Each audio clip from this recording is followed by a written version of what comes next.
Izstāde Karavīra liktenis Latvijas Nacionālajā vēstures muzejā. Muzeja darbiniekiem, izstādes veidotājiem bija ļoti svarīgi vairāku iemeslu dēļ. Pirmkārt tādēļ, ka mēs veidojām šo izstādi kā konceptuāli svarīgu izstādi no tāda viedokļa, ka, kā zināms, Rīgas pils renovācija jau ir sākusies. Un agrāk vai vēlāk sāksies Rīgas pils muzeja daļas renovācija. Un tādēļ pēc atgriešanās jaunajā atjaunotajā pilsdaļā muzejam ir jādomā par jauno ekspozīciju. Un, lai izveidotu kvalitatīvu, modernu, mūsdienīgu jauno ekspozīciju, mums ir jāsaprot, kādu mēs to gribam redzēt, kādu mēs to varēsim atļauties atbilstoši saviem resursiem, atbilstoši mūsdienu prasībām. Un tāpēc tiek aprobētas pēdējos gados izstādēs tieši ekspozīcijai svarīgās tēmas. Viena no tām, protams, ir arī saistīta ar tām lietām, ar to problemātiku, ko mēs mēģinājām atklāt izstādē Karavīra liktenis. Un otra lieta, protams, ka mums bija jāpārbauda, jāpārliecinās par to, cik spējīgi mēs esam ar savu krājumu parādīt, atspoguļot visu ar šo tematiku saistīto tēmu bagātību. Un rezultātā iznāca šī izstāde, kura, protams, sanāca arī diezgan netradicionāli no tāda viedokļa, ka apmeklētājs tajā neredz un neredzēs neviena kara izklāstu, neviena kara gaitas atspoguļojumu. Šīs izstādes mērķis ir cits – kara vīra liktenis. Un nevis kara vīra kā profesionāļa, bet jebkura cilvēka, kurš kļūst par kara vīru. Un sākām mēs tieši ar šīs problemātikas atšifrēšanu, kā mēs to sapratām. Par kara vīru cilvēks nekļūst vienmēr apzināti un plānoti. Ļoti bieži par karavīru cilvēks kļūst dažādu likteņa pagriezienu gaitā, un tieši tāpēc jau izstādes nosaukumā vārds liktenis.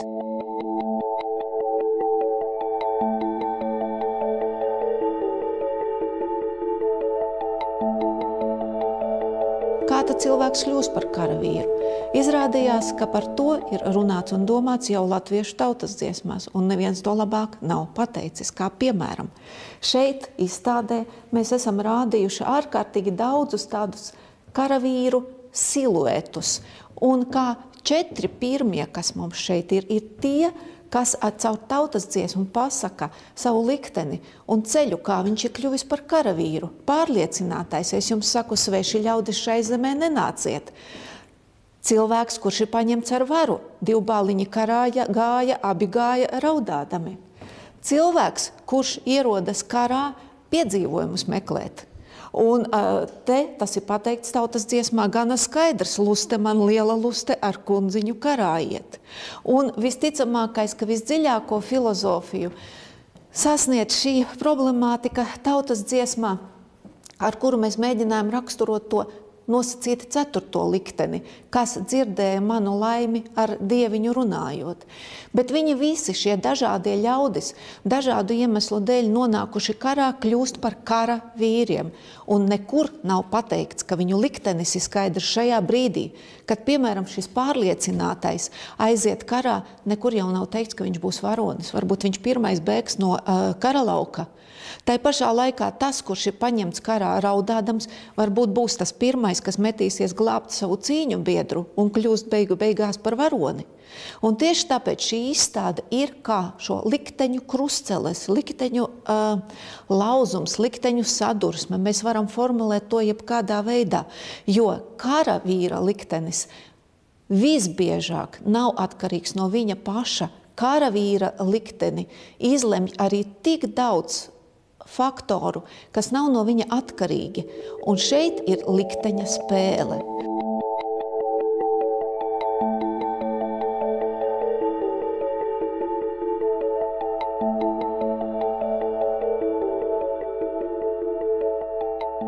Protams, likteņa spēle visiem beidzas vienā vietā. Un tādēļ izstādes centrā, mēs nolikām 4 simboliskos karavīra kapus. Un šie 4 simboliskie karavīra kapi ir tie, kas raksturo karavīra likteni jebkuros visdažādākajos vēstures laikos. Jo būtībā var jau uzdot pretjautājumu, kāpēc karavīra kaps ir ar kaut ko īpašu? Visi cilvēki ir mirstīgi, bet tomēr karavīra nāve ir gluži citādi uztverama no cilvēku viedokļa no vissenākajiem laikiem līdz mūsdienām. Ja mirst cilvēks parastais, tad viņu apraut ģimene, dzimta, radi. Ja mirst karavīrs, karavīrs mirst par savu cilti, par savu zemi, par savu pilsētu, par savu novadu, un viņu apraut visa cilts. Un vēl, karavīra kaps vienmēr ir atšķirīgs no parastā cilvēka kapa. Ja mēs, piemēram, ieskatāmies šajā ugunskapā, kuršu karavīra ugunskapā, tad nepārprotami tas ir karavīra kaps. Zobeni, citi ieroči nepārprotami liecina, ka tas ir karavīra kaps. Varbūt izcila karotāja kaps, jo viņam ir 2 zobeni līdzi, varbūt te ir 2 karavīri, jo tas ir ugunskaps, un to grūti pateikt, vai tas ir 1 vai 2 karotāji. Tāpat ļoti viegli nolasāms ir karavīra kapa šis te piederīgums arī šajā, jau pāris gadsimtus vēlākajā kapā, kas gan ir nabadzīgāks, bet te ir šķēpagals, tātad tas ir karavīra kaps, un arī tas ir ugunskaps. Bet šis 3. kaps, tepat Rīgā, Kalvenes ielā atrastais, tas varbūt jau ir karavīrs vienā vārdā, karavīrs, jo viņš laikam ir profesionālis. To pierāda formas tērpa pogas un arī laiks, kurā tas ir atrasts. Mēs attiecinām šo atradumu uz 18. gadsimtu, liecina to, ka viņš būs piederējis pie kāda karaspēka un gājis bojā, miris. Protams, negaidot, jo kuram gan karavīram nāve pienāk gaidot. Kaut vai, piemēram, ja ieskatās uz šī kapa saturu, ja mēs paskatāmies uz šīm lodēm. Kā jūs zināt, daudzus gadsimtus karavīri lēja lodes paši, zināmā tādā formītē. Un tā, kad izlēja lodi, tad viņa nāca ārā ar tādu kā puļķīti, kurš bija jānovīlē. Un šeit mēs labi redzam, šeit ir novīlēts tas svina galiņš, šeit ne, viņš nepaspēja. Un tā arī nepaspēja nekad.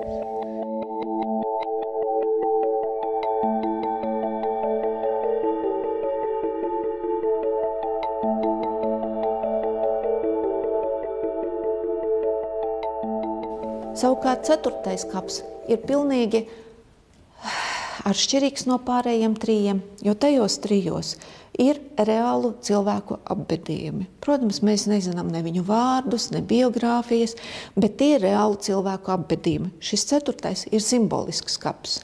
Tajā mēs esam ielikuši salauztu Latvijas armijas republikas virsnieka zobenu. Jo, kā jūs zināt, 40. 41. gadā simti Latvijas karavīru un virsnieku gāja bojā ne kā karavīri. Viņi aizgāja nāves ceļā kā mocekļi būtībā.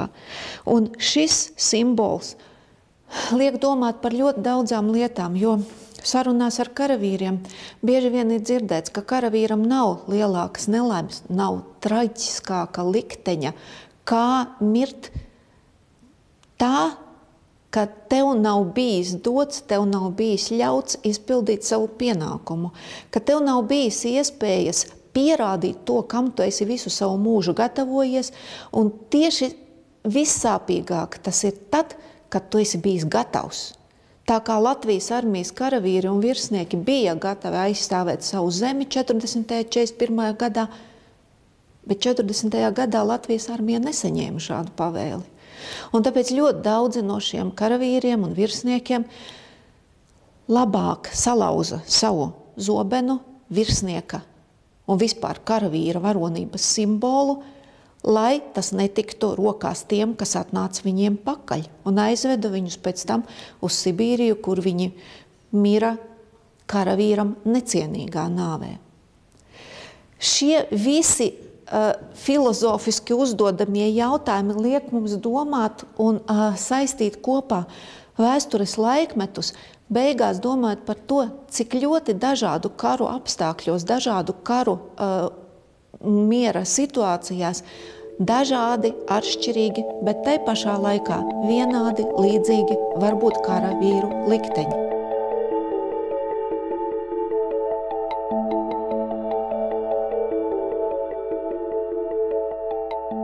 Šajā izstādē mums gribējās pievērst uzmanību vienam tādam vēstures tēlam, gan jāsaka, zirgam. Jo zirgs neapšaubāmi daudzus gadsimtus ir bijis tikpat nozīmīgs kara darbības dalībnieks kā karavīrs, viņa saimnieks. Un šeit atkal jāatgriežas pie latviešu folkloras. Nekur jau nav tas labāk atkal un sirsnīgāk pateikts, kā latviešu tautas dziesmās, kur tiek runāts par kumeliņu, karavīra draugu un karavīra atbalstītāju. Jo kumeliņš ir tas, kas bieži vien iznes karavīru no kaujas lauka, palīdz viņam aizbēgt no ienaidnieka, līdz ar to glābj viņa dzīvību. Un šajā vitrīnā te mums ir daži unikāli eksponāti, par kuriem ir jārunā īpaši. No, piemēram, kaut vai šī gāzmaska. Tā ir zirga gāzmaska no Pirmā pasaules kara laikiem, un šai zirga gāzmaskai ir nozīme tāda, ka šeit tiek faktiski emocionāli pieiet ļoti sāpīgam, traģiskam laikam kara apstākļos, kad karavīrs no nāvīgām, indīgām gāzēm glāba ne tikai sevi, bet arī savu zirdziņu. Vai arī varbūt, ka viens no interesantākajiem eksponātiem šajā izstādē, šajā fotogrāfijā, ir redzams uz gaisa tilta, šodienas gaisa tilta, kuru mēs visi zinām pie VF, 1919. gada 6. jūlijā Ziemeļlatvijas brigāde iejājot Rīgā, atbrīvotajā Rīgā, un baltā zirgā ir pulkvedis Zemetāns. Un šis zirgs vārdā Ansis varbūt, ka ir viens no slavenākajiem, zināmākajiem Latvijas armijas zirgiem, jo viņš vēl ilgi pēc brīvības cīņām tika izmantots Latvijas armijas jātnieku apmācībai.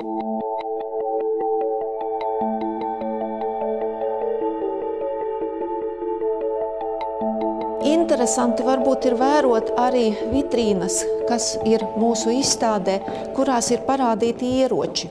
Šie ieroči, kas attiecas uz visdažādākajiem laikiem, sākot no bronzas laikmeta un turpinot jau ar dzelzs laikmeta, ar 12. 13. gadsimta ieročiem.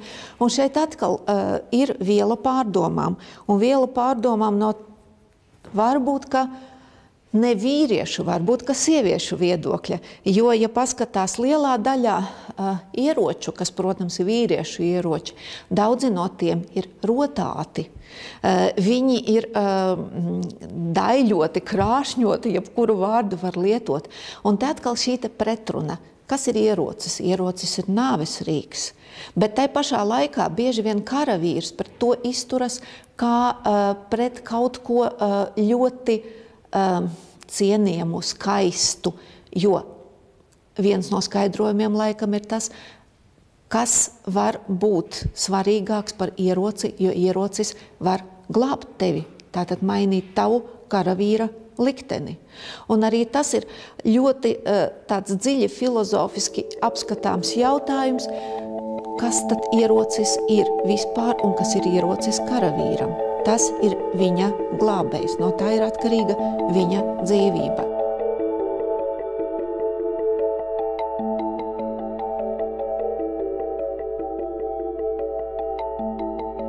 Viens no karavīra likteņiem visos laikos ir bijis caur kara darbību, ar savu karavīra varonību un drosmi gūt zināmu statusu, bagātību, zemi, privilēģijas. Un spilgtākais piemērs Latvijas vēsturē varbūt ir Kuršu ķoniņu liktenis, kad Kuršu ķoniņu dzimtas, sākot ar 13. gadsimtu, kļūstot par iekarotāju vasaļiem, iegūst arī privilēģijas. Un šīs privilēģijas uz zemi, uz dažādām tiesībām viņi saglabā līdz pat 1923. gadam.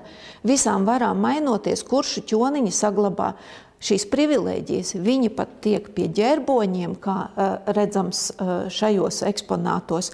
Un varbūt, ka daudziem zināms ir fakts, ka Lāčplēša ordeņa kavalieris ģenerālis Mārtiņš Peniķis, Latvijas armijas ģenerālis, brīvības cīņu varonis, arī taču nāk no kuršu ķoniņu dzimtas.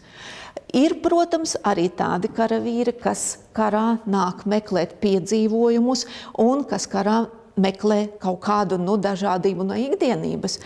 Pilnīgi iespējams, ka tāds bija gan barons Minhausens, gan Saksijas Morits, kas ir ierakstījuši savu vārdu arī Eiropas vēsturē. Un, protams, piedzīvojumu meklētājs Pāvils Bermons Avalovs, kuram Latvijas teritorija, Latvijas liktenis bija pilnīgi vienaldzīgs, šeit viņš realizēja savu likteni. Vai arī šie 4 vīri, kurus mēs izvēlējāmies par piemēru, 4 latviešu karavīri, lai padomātu, lai paši padomātu un lūgtu apmeklētājiem padomāt par to, cik ļoti karavīra likteni izšķir un var mainīt politiskā situācija, lielie laikmetu grieži, kuros viņš tiek ierauts, iemauts un pats varbūt nevienmēr spēja to izlemt. Kā piemēram Rudolfs Bangerskis, strelnieks, Latvijas armijas ģenerālis, Latviešu leģiona Vācu armijā ģenerāla inspektors.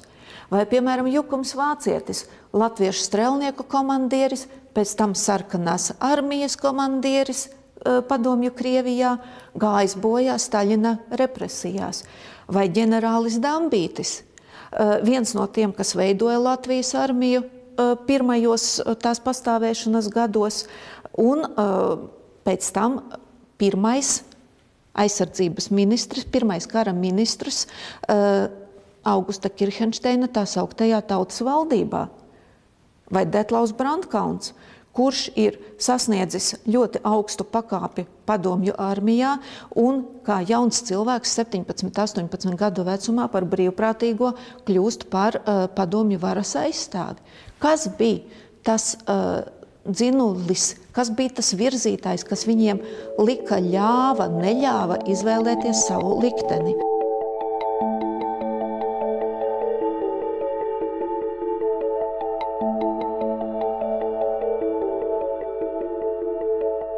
Dzejnieks Andrejs Pumpurs. Visiem zināms kā Lāčplēša autors, bet kāds tad bija viņa liktenis, jo Andrejs Pumpurs bija arī karavīrs. Par karavīru viņš kļūst ļoti vienkārša iemesla dēļ. Aizbraucis uz Maskavu savā jaunībā, izmācījies, viņš bija pa mērnieku, un meklēdams labāku darbu, viņš šo darbu neatrod un paliek Maskavā bez iztikas līdzekļiem. Viņam vai nu jāatgriežas mājās, vai un tad nāk palīgā nejaušība. Kā raksta Pumpurs pats savās atmiņās, es izlasīju avīzēs, ka tiek meklēti brīvprātīgie karam uz Serbiju, jo Krievija karo ar Turciju. Un Andrejs Pumpurs raksta tā, vai tad es arī nevarēju noiet pieteikties par Serbijas brīvības karevi, jo tādi tak vismaz uz kādu laiku es tiktu vaļā no visām pārtikas raizēm. Andrejs Pumpurs kļūst par karavīru un izvēlas savu likteni. Un tā viņš arī uzsver, un tā viņš saka, es apņēmos braukt uz Serbiju, lai notiktu, kas notikdams, savam liktenim neizbēgsi.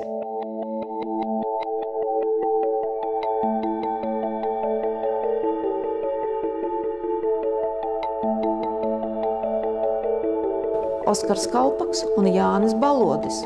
Oskars Kalpaks, kura liktenis ir ārkārtīgi neizskaidrojams ar racionāliem paņēmieniem.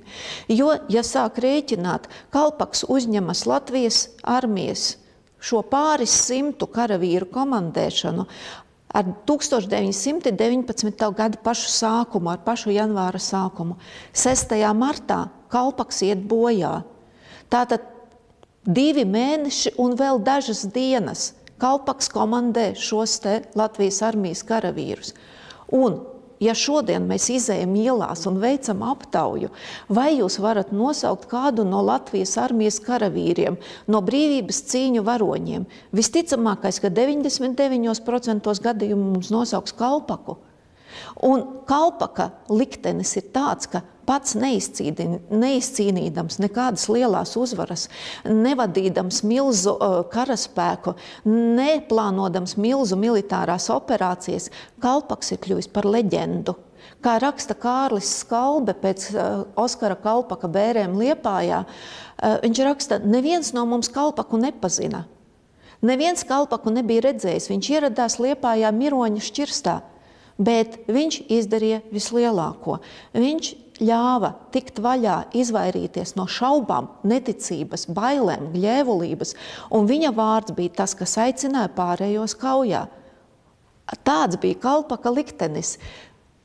Varbūt pat svarīgāks, varbūt spilgtāks un nozīmīgāks pēc nāves nekā dzīvam esot, bet nejauši tas noteikti nav. Un noteikti ļoti skarbs liktenis latviešu strēlniekiem. Viena no izteiktākajām, zināmākajām atkal, ja mēs veiktu kaut kādas statistikas apkopojumu, kādu militāro operāciju no latviešu karavīru vēstures mēs zinām, noteikti atkal lielākā daļa teiktu Ziemassvētku kaujas. Bet kas tad bija Ziemassvētku kaujas Pirmā pasaules kara kontekstā? Ziemassvētku kaujas bija diezgan neveiksmīga cīņas epizode, kur uzbrukums diezgan slikti izplānots no Krievijas armijas virspavēlniecības neatbalstīts, beidzās tur, kur sākās, tātad bez jebkāda militāra iegūma, izņemot ko? Izņemot desmitiem un desmitiem kaujas laukā palikušu strēlnieku.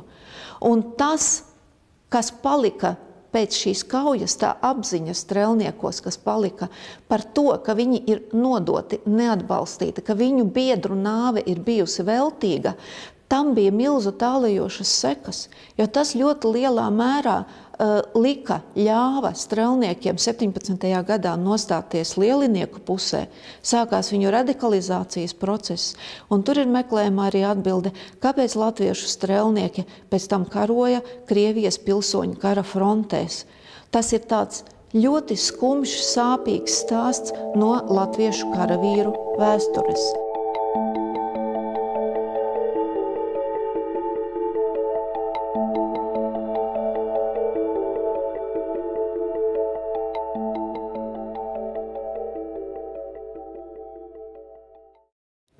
Otrajā izstādes zālē mēs mēģinājām paskatīties uz karavīra dzīvi, atkal mēģinot parādīt, savelkot kopā kopīgo un atšķirīgo. Un tāpēc mēs vedinājām skatītāju, izstādes apmeklētāju, paskatīties kā uz jebkuru nozīmīgu vēstures procesu vismaz no divām pusēm. No varas puses, tādēļ šo ejas vienu pusi mēs nosaucam varas skatiens, un no cilvēka puses, cilvēka skatiens. Šeit šai ejai ir 4 daļas. Šīs 4 daļas ir veltītas tātad tam, kā karoja, kā jutās, kāds bija latviešu karavīrs cariskās Krievijas armijā, kāda bija no vienas puses šīta propaganda ar caru ukaziem un visām pārējām pompozajām lietām, ka, piemēram, Krievu-Japāņu kara propagandā pat latviešu tautas dziesmas tiek izmantotas. Un no otras puses karavīrs ikdienā. Latviešu karavīrs, kurš raksta uz mājām vēstuli, sveika mīļā māsiņa, ar kareivju lūgšanu, ko viņš nesā līdzi un kam būtu jāpalīdz briesmu brīžos, ar sievu, kas ir atvesta vai nu no Krievijas vai no citām svešām zemēm uz Latviju tepat, vai arī, piemēram, tā kā šiem zēniem, kuru liktenis ir atkal izšķīries, pilnīgi laikam nejauši kļūstot par karavīriem, jo viņi ir kļuvuši par Krievijas armijas karavīriem, bēgot no soda par muižu dedzināšanu 1905. gada revolūcijā. Tieši tāpat šīs divas pretējās izstādes daļas mums liek ieskatīties latviešu karavīra ikdienā kaujas dzīvē Pirmā pasaules kara laikā.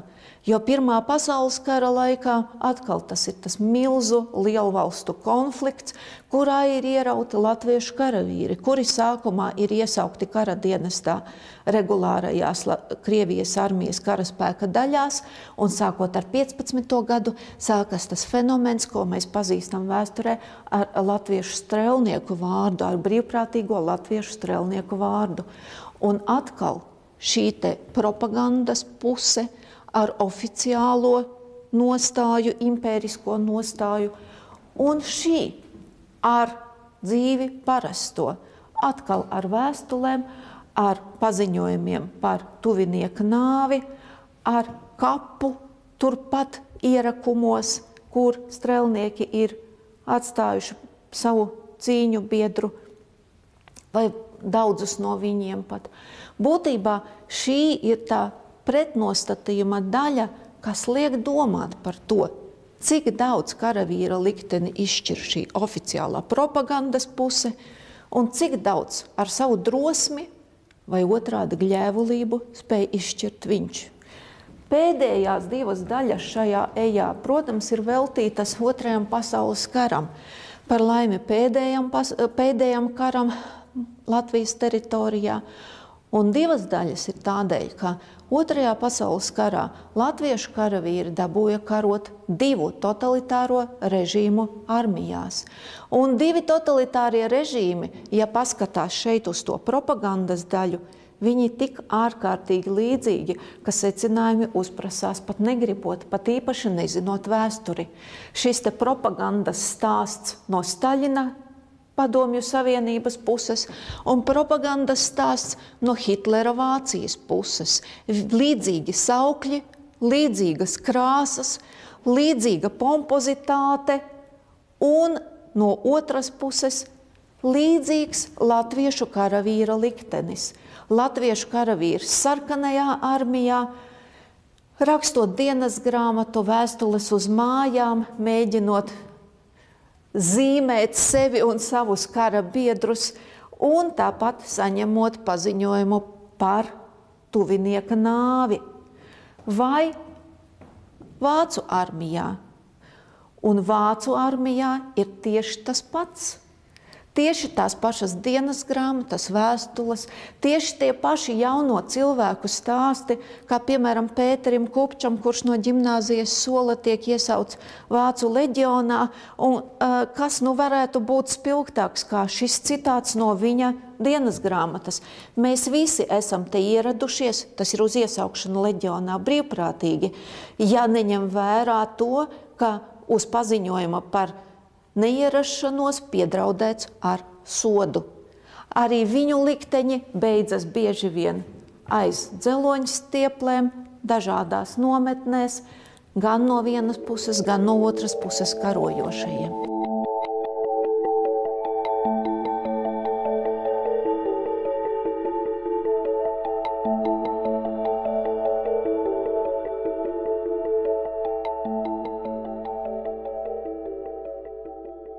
Un izstādes noslēgumā mēs esam mēģinājuši parādīt to likteni, kas skāra Latvijas armijas karavīrus Otrajā pasaules karā, Otrā pasaules kara priekšvakarā, mainoties šeit Latvijas teritorijā okupācijām. Kad Latvijas armija, ar ko tik ļoti lepojās Latvijas republikā 20. 30. gados, jo galu galā Latvijas armija bija izcīnījusi brīvības cīņās valsts neatkarību, ir gājusi bojā 40. 41. gadā un gājusi bojā traģiski. Mēs izvēlējāmies šeit tikai 6 karavīrus no 100. Šie visi 6 ir Lāčplēša kara ordeņa karavīri. Ģenerālis Gopers, nomocīts centrāla cietumā. Jānis Muižnieks, labošanas darbu nometnē, pazudis, tālākais liktenis nezināms.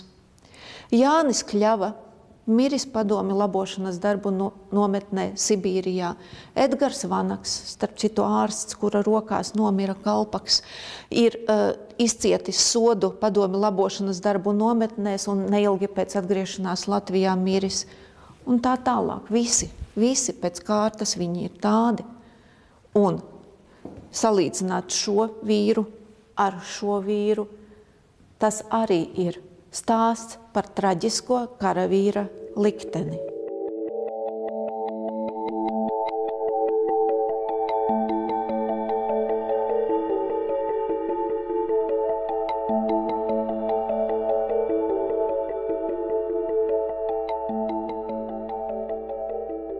Viens no interesantākajiem stāstiem šajā izstādē un vispār par latviešu karavīriem, ja mēs runājam, ir tas, ka neatkarībā no tā, ka iepriekšējās zālēs, iepriekšējās vitrīnās mēs runājam par to, cik ļoti bieži vien karavīra liktenis nav atkarīgs no viņa paša.